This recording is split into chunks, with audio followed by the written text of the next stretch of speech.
Compliance is at the center of it all. If you're in higher education, you deal with compliance. Sometimes it's a scary word. Sometimes it's a polarizing word. You feel a certain way about it. We all have different opinions about it. Good, bad, liberal, conservative. Protect the public schools. Go after the private schools. For-profit's bad. For-profit is good. It's a little murky.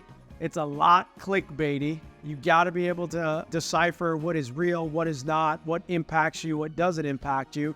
Are you insulated? Are you protected? Believe it or not, all of higher education, if you're a college or university, you have to abide by a set of criteria that is connected to compliance through one body or another in the United States. It breaks down like this. There are federal entities that regulate how colleges and universities can operate or interact with their students, potential or current. There are state regulations set forth by state laws. We got to deal with the Department of Education, and we have to deal with the accrediting bodies. The standards of compliance are ever changing. There's new rulemaking. There's new precedent set in court or different cases. I understand it's tough. It's not easy to navigate. One of our biggest responsibilities is to make sure that our clients are educated and well-resourced to be able to operate within this highly compliant and highly regulatory environment. We can help you. I can help you right now. These are essentially the broad standards you need to care about. The Department of Education sets precedent, rules, or guidance on how to recruit students, how to operate an institution, how to administer federal financial aid, and how to interact and communicate, educate, achieve outcomes for students. That is driven down through the accrediting bodies, different accrediting bodies throughout the United States, primarily national accreditors and regional accreditors. In summary, regional accreditors are focused on accrediting universities and colleges that are degree-bearing. National accreditors are focusing on more technical trade institutions. There are some very specific accreditations for online-only institutions too. And you think about the state. Each state regulates its higher education institutions in a different manner. In some states, the workforce commissions oversee community colleges and technical schools, and higher education commissions within the state oversee degree-bearing colleges. In other states, like we are here in Tennessee, the Tennessee Higher Education Commission oversees all higher education in our state. It doesn't stop there. You have to deal with the Federal Trade Commission. You have to deal with the FCC. It comes down to this, specifically for the kind of work that we do with institutions. How you communicate with students is heavily regulated. What you can say and cannot say to a student is heavily regulated. Your procedures, processes for enrollment, recruitment, engaging vendors in that process is heavily regulated. Digital communication, phone communication is heavily regulated. The administration of federal financial aid is also heavily regulated. What we do is we try to make sense of all the rules, regulations, and laws for our clients. Then we either provide them with the appropriate resources to get into compliance, or we enable them with the right technology to monitor their interactions with students and vendors so that they can come into compliance. All right, see the story behind me? Oldie but goodie. If you're in for-profit higher education, listen up. The FTC is laying down the law. What DeVry did was they essentially insinuated, or in some cases explicitly said, over 90% of our graduates get a job. The rule is really simple. You can't guarantee or insinuate outcomes to any student to persuade their decision to enroll. Insinuate is literally that. You can't use a student success story. You can't use an employer that's hired your graduates to push students to apply, to inquire, to enroll at your institution. Cost DeVry $100 million settlement. All right, here's another good one. 2022 UC Berkeley. Listen, if you're in higher education, doesn't matter who you work for, whether you're a state school, private university, degree-bearing, for-profit, the state bodies, the accreditors, the federal government is going to administer its standards and policies on you. And this is interesting because when we talk to clients, they're not thinking of the state as much. Here's what happened here. Essentially, Berkeley, through a state audit, got caught not administering its admissions policies and practice equitably. And here's the problem with that. A lot of these rules are essentially built around you have to do what you say, you have to administer it across all students, and you cannot use false information to essentially give leverage or to motivate or persuade a student to come to your institution. Everybody is going to be held accountable. Don't get asked about this one much, but Veteran College is a perfect example of not being able to sustain poor or non-compliant practices. This very thing actually happened to UC Berkeley in 2022. They're just big enough to withstand it. You don't have the ability as a college to mislead students or have inconsistent admissions practices to persuade a higher number of enrollment or to allow one student to come into your school versus one not coming into your school. Cost them $13 million, ended up shutting down right after.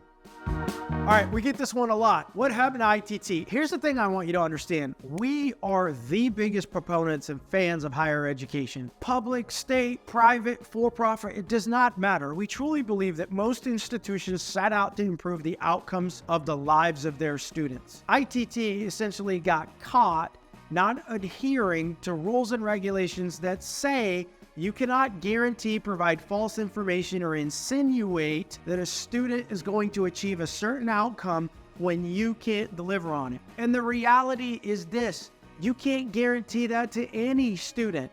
Their circumstances are different. Their programs are different. Macroeconomic and microeconomic changes will impact the outcomes of your graduates. How are these standards enforced? In the case of ITT, the Department of Education, per its findings, ruled that ITT no longer can participate in federal aid programs and can't allow students to enroll and use federal aid at their campuses. That killed them. Unfortunately, without the assistance of federal financial aid, their students could not afford their education, would not enroll there, and ITT shut down. There are 5 areas that each institution can focus on to essentially address 99% of compliance headaches. In any of your marketing, collateral, web assets, communication from college employee to potential student, never guarantee the eligibility for federal financial aid, not the amount, not the repayment rate, not whether somebody may be awarded aid. If you can handle that, if you can take care of that in all your communication, 20% of the problem is out the door. Second, avoid misleading statements. A little bit more nuance, but different regulatory bodies are using it to essentially come after institutions. FTC is a great example. Borrower defense ruling is another great example. Insinuating any essentially outlined outcome or success in exchange for motivating, persuading, or moving a student to action is going to get you in trouble. Using a student's success story of a graduate, an alum, to insinuate somebody else's decision has been found and deemed as non-compliant. There's case law that have awarded settlements based off of the borrower defense ruling and other regulations from the FTC that essentially say you can't do it. Gray line, but understanding that institution and moving that forward through all your communication will lend you a lot less headaches. There's 40% of the problem out. Number 3, in any of your communication or web assets or through your staff, never guarantee or insinuate employment after graduation. More specifically, type of employment or wage after graduation. A lot of the questions that we get is, I'm a university, I should be proud of who hires my graduates. Absolutely. You should. You should put that up in the headlights, right? Apple, Google, Microsoft, hire my graduates, no problem. What you can't do is use that information in any marketing or collateral or through communication to convince a student to apply, enroll, or attend your institution on the fact that they may be employed by that employer. Focus on essentially no guarantee of type of job, no guarantee of type of position, no guarantee of wage. What if you're not accredited? What if you're a boot camp? Same laws apply. The FTC can't enforce those rules against you. There's 60% of the problem. Credit transfer. Biggest misnomer. Essentially, the standards are that it's up to the receiving institution whether they want to accept credit from another institution. So as a university or college or education entity, you do not have the right to guarantee transfer of credit in or out to any other institution other than those that you have an articulation agreement with. My favorite example is Joe Bobby's Dev Bootcamp can decide to not accept credits from Harvard. It's up to them, right? That's essentially the case law around that. So in any communication or interaction to students, never guarantee or insinuate that you'll accept their credits from other institutions or that they can transfer their credits to other institutions without an articulation agreement in place. Now we're at 80%. 80% of our compliance problem is out the door. And finally, to get you almost 100% compliant in all regulations and standards that pertain to communicating with students, what do your opt-in policies, disclosures, and forms look like? Doesn't matter who you are. USC, small community college in Oregon, private for-profit school in Oklahoma. It does not matter. We all live by the same rules. In today's world, in order to collect information from a prospective student in the United States of America, you have to have proper disclosures on your forms and your applications. You have to maintain evidence of submittal on behalf of the student. In the way that you engage vendors for application processing or collecting information on prospective students, there's clear regulations around that. And essentially boils down like this. I have to get agreement from the student to communicate back with them or send them information digitally via SMS or email. I have to get their agreement to call them.